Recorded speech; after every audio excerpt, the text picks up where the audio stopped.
പ്രിയ ദൈവജനമേ, ലൂക്കായുടെ സുവിശേഷം 7-ാം അധ്യായം 24 മുതൽ 30 വരെയുള്ള തിരുവചനങ്ങളിലൂടെ സ്നാപക യോഹന്നാനെക്കുറിച്ചുള്ള വലിയ സാക്ഷ്യമാണ് കർത്താവായ ഈശോ നമുക്ക് നൽകുന്നത്. മരുഭൂമിയിലെ കാറ്റിലാടുന്ന ഉണങ്ങിയ പുല്ല് പോലെയല്ല, മറിച്ച് ദൈവഹിതത്തിനായി ഉറച്ചു നിന്ന പ്രവാചകനായിരുന്നു യോഹന്നാൻ എന്ന് കർത്താവ് ഓർമ്മിപ്പിക്കുന്നു.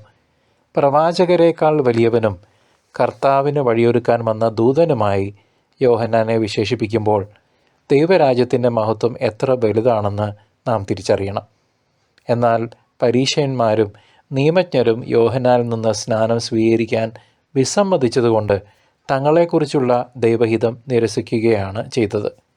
ലൗകികമായ ആഡംബരങ്ങളിലോ അധികാരത്തിലോ അല്ല, പ്രത്യുത ദൈവവചനത്തോടുള്ള വിശ്വസ്തതയിലാണ് യഥാർത്ഥ ഔന്നത്യം ഇരിക്കുന്നതെന്ന് ഈ വചനഭാഗം നമ്മെ പഠിപ്പിക്കുന്നു.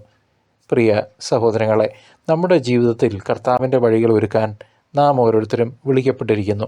പ്രത്യേകിച്ച് ഈ അന്ത്യകാല നിമിഷങ്ങളിൽ ദൈവഹിതത്തിന് വിരുദ്ധമായ ചിന്തകളെയും പ്രവൃത്തികളെയും ഉപേക്ഷിക്കാനുള്ള സ്നാപകൻ്റെ ആഹ്വാനം ഇന്നും പ്രസക്തമാണ്.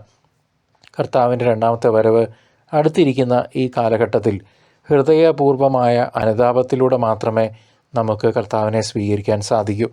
സങ്കുചിതമായ ചിന്താഗതികൾ വെടിഞ്ഞ് ദൈവത്തിൻ്റെ കരുണയ്ക്കായി നമുക്ക് കാത്തിരിക്കാം.